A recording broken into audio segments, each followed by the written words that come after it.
according to Gallup's business to business report, only 29% of business to business customers are fully engaged, and Ooh. 71% are at risk of leaving for a competitor. Hi, and welcome to the Thoughtful Talent Show. I'm Jen Werner of Jen Werner Coaching. And I'm Chad Ahern of Talent Teams Consulting. This season, we're welcoming fellow coaches back to the show to explore how people can move beyond naming and claiming their talents to start to aim their talents. We're calling this season Strengths Applied. Our topic today is engaging customers, and you'll notice it's just Chad and I today. So without a third voice, you're just going to hear what we have to say on this topic. Why we picked engaging customers is because forever we've all heard that the customer is always right. And while that may or may not be true in every instance, it does speak to that we're all trying to get to the place where we are engaging customers and making sure that they feel seen and heard and important in the transactions that we're doing. So, Chad, I'm really curious what you have as far as stats to offer to this conversation. Yeah, so a lot of the stats I found had a little bit more to do with business to business instead of business to customer, a direct customer. I know Sure. both you and I do a little bit of both. Um, Yep. but the stats I came across with state that companies that solve for customer engagement move the needle on increasing the share of wallet by 2 to 3 times more than the average customer. Um, if and that's if in comparison to those companies that only solve for customer satisfaction. So it's interesting. You've already brought up the engagement versus Mm-hmm. satisfaction.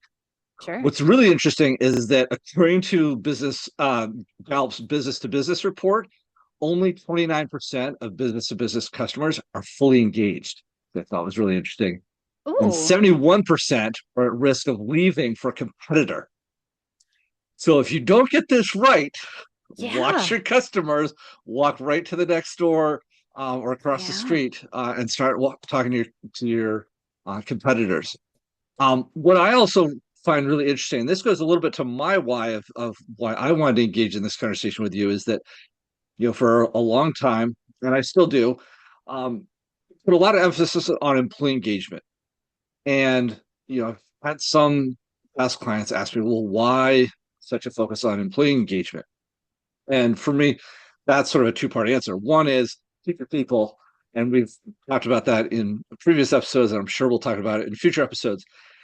But really, the impact is engaging your customers. If you don't have engaged employees, they're not going Yeah. to be energized enough to engage with your customers. So this engaging customers component is the reason for this podcast is that it's the bridge between your engaged employees and then how do you engage your customers Yep. so that then you then have loyal customers that keep coming back and providing you business. So that's a little bit of my why. I love what you said about whether we address this question of whether the customer is always right and how you engage with them. So I want to start us off. You and I are both in business for each other, but we've also had previous roles. So what's been your experience in terms of engaging, let's call them external customers, Yeah. or maybe even internal customers? I know that you've done a lot of contract work, and so you're dealing with a lot of internal partners too. So maybe you're going to address both. Yeah, sure. I love that you immediately jumped to that engaged employees equal engaged customers, because that was kind of my like nugget for the end. So we're just going to keep building on that. So I love Awesome. that we're both on that same thing. I think for me in past roles, it's always been about customer experience, the customer service, making sure the customer feels that they are right, that they have the support in whatever it is that they're doing. Whether that was at my role working at Walgreens way back in the day, whether that was my role working at, I'm going to date myself if I say the name, we'll just say a shoe store, throughout college. There's this level of making sure that you're attentive to the customer. And I think the best way to do that is really to to know what it is your customer needs, to be there, to be involved in what's going on. It brings to that deeper level of really understanding what the customer is needing and being able to fulfill that need. What about for you with your experience? Yeah, so I've really had but my first of all, since you brought up high school and way back when kind of jobs, a lot of my jobs in that realm were a lot more behind the scenes. I was a dishwasher at a restaurant, so not a ton of customer engagement in real. Oh, but important. Oh, but Oh, very important. important, very important. Just got to go out clean. Yes. Moving forward in my work history, I thought of really sort of three key sort of phases of my professional life. And I started off being an admissions counselor, so it was a lot about engaging kind of a two-pronged customer, engaging the student who really wanted to attend our institution, but also engaging the families that were essentially sending their kid off to college. They had concerns about Yeah. finances and safety and whether we had the right programs. And so you're answering kind of two prongs. So I think it sort of builds on your statement of fulfilling what the customer needs. In that aspect, though, I was having two sets of needs. And we're going to Yeah. get to which talents I leaned on to kind of manage that. But it is about figuring out what they need and then responding to it. And then also just Yeah. sort of setting them up for success, right? You want them to not only have a great initial experience, but also who do you hand them off to? As an admissions counselor, I'm not providing the classes. So it's also about Right. making the connections and making sure the reinforcements there and the additional support. So there's that. Sure. I also have done a ton of engaging our alumni. I worked for my alma mater for almost 15 years, and engaging them. It's interesting dynamic. As a fundraiser, they're they're sort of past customers because they've attended the institution, Hmm. but you're also asking them to contribute back. So you want to make sure that what they contribute back, you're recognizing, you're thanking them for, you're making them feel part of the organization. So there's a lot of kind of back and forth and making sure that they still stay connected and energized and engaged as alumni and sort of past clients, but transitioning their relationship. So that's been another part. And then now, you Yeah. and I both run our own coaching businesses. So now I'm directly out, essentially doing that business to business or business. On occasion, I'll take the, um, an individual uh, person client, a one-on-one engagement. So I'm doing a little of B2B and a little bit of B2C. Yep. Um, but it's again figuring out where they are, where they want to go, and then as a coach helping them bridge that gap Yep. so they can make the transformations they want to. And again, figuring out what they need, what their goals are, what pains that they're trying to deal with are, and then helping them move forward. And Yes. I think that something I'm going to get to in a little bit here, I think really sort of solidifies that circle of like how you engage somebody and get to know them all the way around to a place where you're retaining and trying to grow them, grow your relationship with them to make sure that they continue to have the support. So, yeah, that's Yeah. been my experience, at least in my professional life, sort of three different phases. Yeah, I love that. And what it does is it speaks to me and that like the finding the need, right? So that was ultimately and I don't know, maybe that extends to a strength. I don't think it's restorative because my restorative's relatively low, and we're going to get to strengths in a second. But it's that like solving the problems for me. Like that's where it's always come from, is that like finding the solutions or helping someone else find the solution that's right for them. And I think that's why coaching and strength specifically like has really spoken to me and what I do, is because it's all of my roles that, looking back, like Bill taught us in our last episode about entrepreneurship, is that like spending time to look back at your experiences and seeing your strengths in play. I think looking back, I can see like in every role I had, everything I was doing, there was some customer service type component to it. And ultimately, what I was doing in all of those roles was finding their need and then helping them meet that in some way. So yeah, I've loved it as being a coach. So let's dive into what strengths we're using to do that, because Yeah, it sounds like we both had some experience in using our strengths and being able to yeah, live those out. So tell me, which of your talents do you feel like have proven most useful for you in this?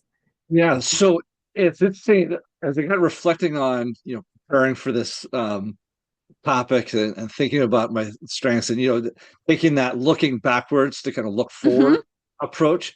I want to focus on one talent in sort of a solo aspect, but then also have two sort of combos. We've talked before about how our Yeah. strengths never operate in silo or, Right. just one off. You're not just using one talent.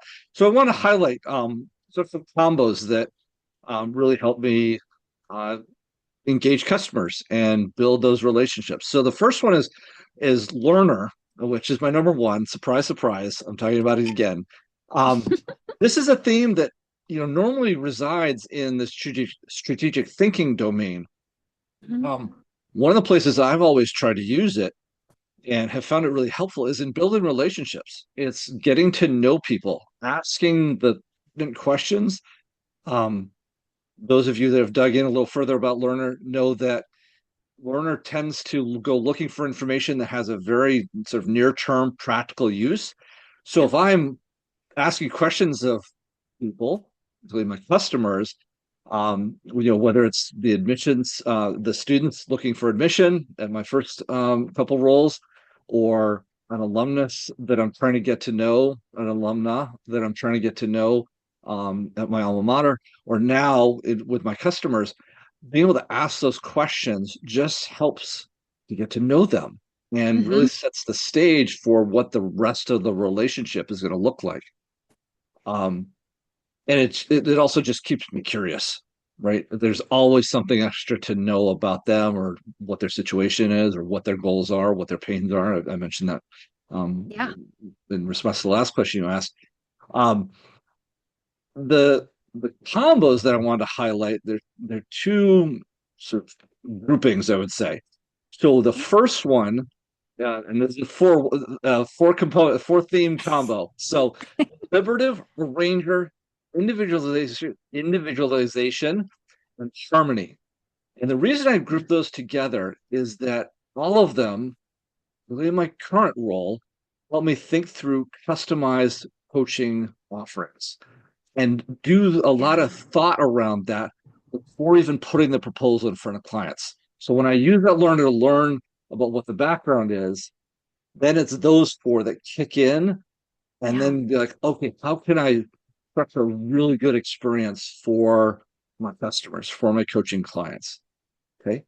And Yeah. then the other combo that then comes into play is responsibility and discipline. I group those together because those are the ones that help me stick to the plan, the things that I've promised to the client, Yep. that this is the plan to get you to where you want to go, and kind of helping them stick with it too, so that they have a good experience, that they actually make the transformations that they want to make. Um, but also the responsibility really kicks in and helps me fulfill commitments to build the trust. And as we know Yeah. from Four Needs of Followers episodes that we've done, um, you know, that trust is a real foundational component to having a really good customer service provider, business engagement, Yep. um, so that the relationship can move forward. So those would be the three that I would. I know I listed a bunch more Yeah. talents than three. Sort of the three key components and what themes help me do that help me engage customers and build a solid relationship between them and myself. Yeah. What about Oh, you? I love those, Chad. I love those combinations. Not at all surprised to hear your learner a number at number one, like showing up shiny and Yeah, bright. for everyone. You're not going to be surprised at all to hear my belief is the one that I feel like I lean on the most. And like with you, I think I partner my empathy with that quite a bit. So there's a component to like using my values to see who I'm reaching and what I'm doing, like why this is important to me, and then really leaning heavily into my empathy to see like where they are, to put myself in their position, to understand what might be going on. What are the stories that I'm hearing, and what are their stories I'm not hearing? What's being left out? Like finding those like gaps even. And it's more of a feeling, like I feel what's being left out, not that they are specifically like pointing to certain things, or I can tell, or I know it on my own. It's something that's a deep feeling I get from my clients. And that's, I would say I can go back way back, and even see that in, some of my sales roles. It took a lot for me to be excited about selling furniture, but when I put it in the context of understanding how this space and what I was doing, the furniture that we were offering to our clients, how that met with the end user needs, oh, did that strike hard? So that was like, it hit in a really deep place for me that, I wanted these families who were going through these horrible things and in the hospital to have comfortable furniture to sit on, to be comfortable when visitors came in and visited, for the wife who's there with her husband, overnight for days on end. That was so important to me. And so it struck in a different place, and it meant that I was reaching not just to my customer, the one who's buying it, but ultimately their customers too. And I think Wow. that's this like deep thing that happens when we are truly engaged in what we're doing, is you don't just affect, and I think you can agree with me in this too, that we as coaches aren't just affecting the lives of the people that we're working with. We're then touching everyone they work with indirectly, because throughout their understanding of their own talents and being able to see them in practice and use them for good for others, instead of as our super villain powers, they're now our superhero powers. We are then effectually and actually like reaching out and having interactions with all of those other people through the people that we coach. So there's that, I'm going to get off my box now. Like there is my belief and my empathy. You can hear it Yeah. coming through strong. And then of course my responsibility. Oh my goodness. So if we said we were going to do something, if we, like we're are like set on a path that this is what we're doing, you can depend on us to make it happen. So regardless of what it was I was doing, like if there was a task that needed to be done, my achiever and responsibility loved to jump on those tasks and get them done because I knew it meant good things. So I think ultimately being responsible, having that responsibility talent that makes me trustworthy, it made for great interactions between, like business to business, or even business to, my like end users, the actual customers, even back in some of those high school jobs. Yeah. Yeah, it's interesting to hear. First of all, I love the responsibility. That's one that you and I share, and has Yep. been somewhat a basis of this show, right? What Yes. happens when two people with deliberative responsibility get together? That's the show. Yep. So the responsibility, I very much in tune with, in terms of building that trust. The What was interesting to me to hear is you use your empathy to essentially sort of find those untold stories, or to Mm-hmm. find the message that's being left out. And Yeah.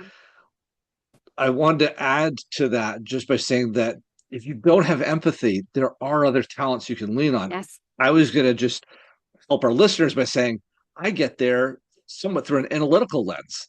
Mm-hmm. I look at, okay, what is the data that is missing? And so, not necessarily empirical, like the stats and everything. I know we did a lot of focus on me being the stat guy at the beginning of the show, but what data is this client not providing me, or Right. what information is being left out? Because then there's an opportunity to dig deeper, and then that kind of returns me to my learner. So it does take me maybe two themes to get to kind of you immediately sense where that Mm-hmm. information is missing. But I just want to point it out for our listeners. Like, Yeah. I sometimes come across, you know, people and they're like, I really wish I had empathy, or I wish I I know. understood people better on an emotional level. And it's okay. You can get there other ways. It's Right. just about thinking about how do you find the the unspoken information from your clients, your customers, those that you're engaging. So I just wanted to Oh, throw that it's, out there. I'm not taking anything away from your empathy oh, because I love that's it. an awesome superpower. I just want to reassure some of our listeners and be like, oh no, I'm missing all this information that Jen's getting and I'm not. You know, it could start to feel like they're missing on something. It's just a matter of figuring out.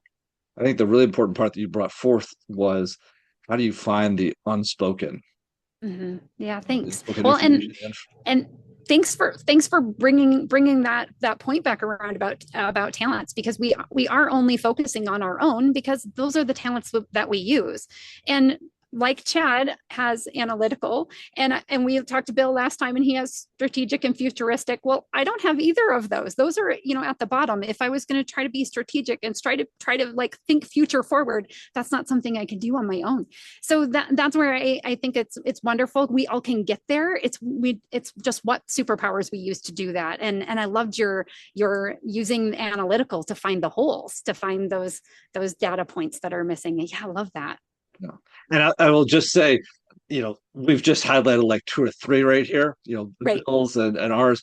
But if you go back to our season one, Yes. that covers all 34 themes, and you'll hear a lot of great coaches talk about how they get to some of the same places through very different themes. Yes.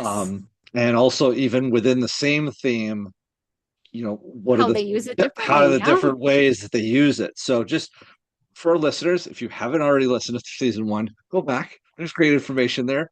Yeah. I encourage you to take a peek at that. So, so we've talked about our themes. I'm just thinking a little bit more about some of the clients that you and I each work with. I know you Mhm. work with a lot of people that are, I think you sort of um, refer to them as maybe struggling to be seen or heard, or maybe Yeah. the outlier. Hmm. I think the example you've often used with me is like the woman in a man's sort of dominated field, or vice Right. versa.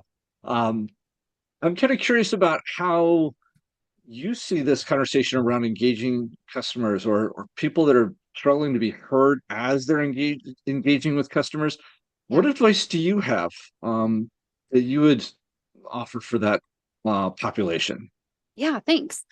And I think this goes back to being aware and taking notice. So, regardless of whether it's a business to business customer or it's your business to customer type of customer, I'm really thinking about like finding those places, really listening and being attentive to what is going on, what might be missing, like Chad said, using his analytical to like find the holes. What is it your client, your customer, whoever it is, what is it they're looking for? And if they're not speaking out, it could be because they've been in this place where they aren't seen and heard very often. So how can you kind of pull that group in? One of the guests that was going to come on with us and wasn't able to make it, they had some great examples about how they were able to, during COVID, when everyone was shut in their homes and we couldn't get together, they were able to engage that population that really wanted to be together. Did he know for sure they wanted to come out and be together? Maybe not. But that's where I'm like talking about using that your initiative, taking your initiative, using your talents to be able to reach out to those people, taking initiative to understand what might be missing, what might be needed that they don't even know they need, that this hasn't been brought to them before. So it's that taking the moment to maybe think about your customer at a deeper level and not anticipate their needs for them, but maybe start to asking more of those questions, like Chad was with his learner. Getting to know them and really reach out to understand what some of the pain points might be, and if there's ways that you can help support them in that. And I think this is true not just in coaching, but across all businesses. If someone's anticipating my needs and they put out, I like things to, oh yeah, I like things to be specific and coded for me. So like Yeti anticipating my need of wanting to have a cute logo on my cup, that's a way that businesses and different colors, what they were all one color for the longest time. So it's the way that businesses can anticipate the needs of their customers. And I think that even if you aren't being seen and heard, this is how you can start to reach some of those people. That's really interesting. It's great to hear that your answer focused much more about finding the outlier within a population and making sure you speak to them. Mm-hmm. Um, as I was thinking about this question and thinking about what sort of advice I would give, this is definitely a little bit more Jen's population in terms of who she coaches, but I want to contribute. This is a Yeah. podcast for the two of us, and so I wanted to throw some ideas out. So when I got thinking about this question, I was actually picturing it as if you're the outlier sort of service provider or the coach or whatever it is, and Mm-hmm. you are entering a field that you might be the outlier. So purely I'm just trying to think of like construction. If you're the female coach going in to a male dominated industry, Mm-hmm. or nursing or teaching, it's historically I And think it's female. hopefully Mm-hmm. getting better, but it's been a little bit historically a little bit more female centered. um so I was thinking about you entering that sort of environment. I was taking that lens on it, and I would offer two thoughts around that, which is really getting to know yourself. If Yeah. you are the outlier, know who you are, know how you present yourself, what your themes are, even just how you engage with your customers. And if you can present yourself in a very genuine way, you're far more likely to make a better impression and build those relationships, and they'll have a better understanding of who you are and what you're looking to serve. um in and with that, I would also say, we talk about a lot of talent development as including skills and knowledge, right? So Mm-hmm. there's skills that go with each of our talents. There's knowledge that goes with each of our talents and talent themes. And so I would encourage you to lean into those skills and knowledge, and essentially the word I wrote down was actually be unavoidable. Like Yeah. if they are looking for that level of skill and knowledge, be so remarkable that can't they can't avoid working with you. And so even if you're the male coach going into a female dominated industry, be unavoidable. And just sort of doubling down on those skills and knowledge that really enhance your talents and your skills and knowledge in the environment that you want to most help. I Yeah. think is a good place to start. I know I took a That was slightly different great. lens No, on I like Jen's it. thing, but I want to be of service to her listeners as well. So Well, um, and I love what you said, because you spoke specifically to those who are actually looking to be anticipated for, like, so whereas I was speaking to like how we can anticipate for those who are not speaking out, and you actually spoke directly to those who are feeling like they're not able to speak out. So I love it. We covered all of it. I would love to go to more of that management lens, because that's how we've done all of our other shows, is we talk about these brand new managers. So what advice could you offer to brand new managers in yeah, helping them to engage their customers? yeah. So at the top of the show, I mentioned that there's a great resource from Gallup around building um, customer engagement. And they have this great graphic, and we're actually going to put a link to this. I'm going to make sure that there's a link to this in the show notes. So definitely go and take a look. But they really outline kind of a 6-part cycle. And really quickly, it's know your customer, design engaging experiences, enable your workforce, empower your customer impact teams, deliver high standards of service, and then retain and grow. Build your customer base and market. Okay, so if we think about managers who are in charge of engaging their customers, And those six realms, I would encourage them, new managers or even existing managers that are trying to do better at this, think about how each of your talent themes hit on each of those six items. And so, for example, I was thinking about how my themes, some of my themes might show up, and even some that I don't have, but that might be applicable to somebody. So, know your neighbors. We already talked about that. I see that as maybe learner or includer. Figure out how to get more information or bring more people to the table. Um, so those are two that so struck me. Um, Designing engaging experiences, maybe that's strategic or ideation, coming up with something new for your customers to experience. Enabling your workforce, that might be leaning into developer talents to make sure that you're building the right people with the right experience, coming back to that skills and knowledge and pairing that Mm-hmm. with their own talents, any teams Yep. you're working with. Also, individualization, you know, creating those uh, what's the word I'm looking for?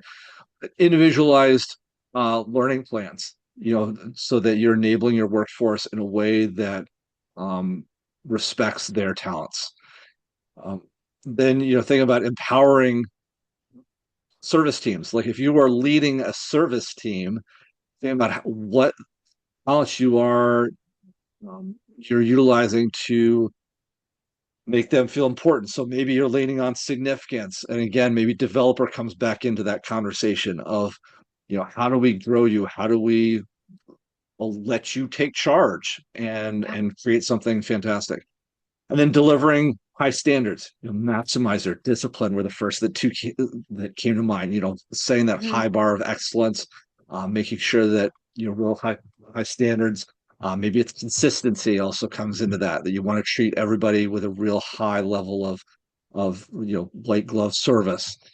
Um, and then also retaining and growing a customer base. So maybe you've got a relator so that you know what your people need, and can listen really intently so that you can retain them and grow them in a new way. Maybe it's even analytical. Find the data. What is the data telling you about what are they looking for? How do they want to grow? What do they want next for product or service improvements? So again, finding those holes, right? It's Yeah. developing it. So I would, you know, I don't know if you do this exercise with some of your coaching clients, but I will often ask, my clients to list out like their weekly goal or their monthly goal, and then what three talents are you going to utilize to get to that talent, and what does that look Yep. like?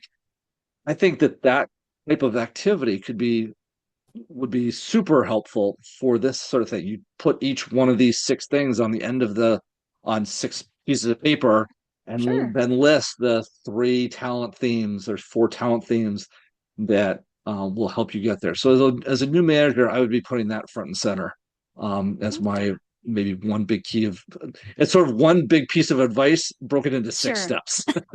So Yeah, I love so that. yeah, so that would be my take. What I know you've worked with a couple managers, and some of them were even new. What advice do you have, and how do you I, see talents coming into this? and I kind of went the same but different way. So this goes back to the best employees or the most engaged employees create the most engaged customers, right? So Yes. if we are hoping for engaged customers, it means we need to have engaged employees. If we need engaged employees, it means we need to have engaged managers. So this comes and leaders. So this really, like, we're taking it all the way back, like pulling it back to say, like, the best way I think that we can engage our customers is by finding our own engagement. So that starts, I think, with our managers, and Chad just shared a bunch of ways you can, like, point different talents at six specific goals in order to get to that customer engagement. And I want to start with even just getting to, like, know yourself. So we had talked about it in our last episode, we've touched on it again here already. What brings you joy?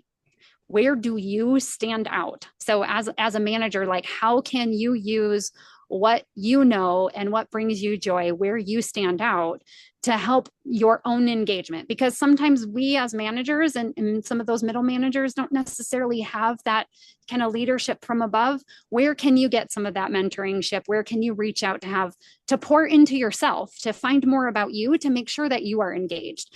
I think the big piece for me and how I help people typically find their own engagement if they don't have a manager who's great and we're not talking to that manager in order to help them be more engaging with their people, is to really understand how you can connect your personal values. And again, you can hear my belief coming out, how you can connect your personal values, your mission, your purpose to what it is you do. And then you can model that behavior. So now, whether or not everyone's going to do it the same as you, that's not what we're trying to get to. We're just trying to get to that, like, see my mission and my purpose and what I do and why this is so important to me. Now I can help you, my employees, my team. You are my customers. You are who I want to engage, not necessarily like if we ignore our end users altogether, the people who buy from us, if we completely ignore them, but just deal with our team internally, that team takes care of the end users.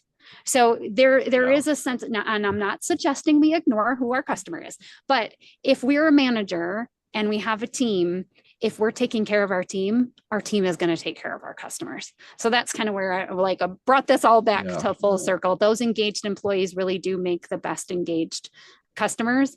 And I think the best way to get those engaged employees is to be engaged yourself as manager. So for you, those new managers out there, if you're looking for ways to connect your mission, values, and purpose to the company's mission, value, and purpose, spend some time understanding yourself and what those things are and how you can find alignment with your company.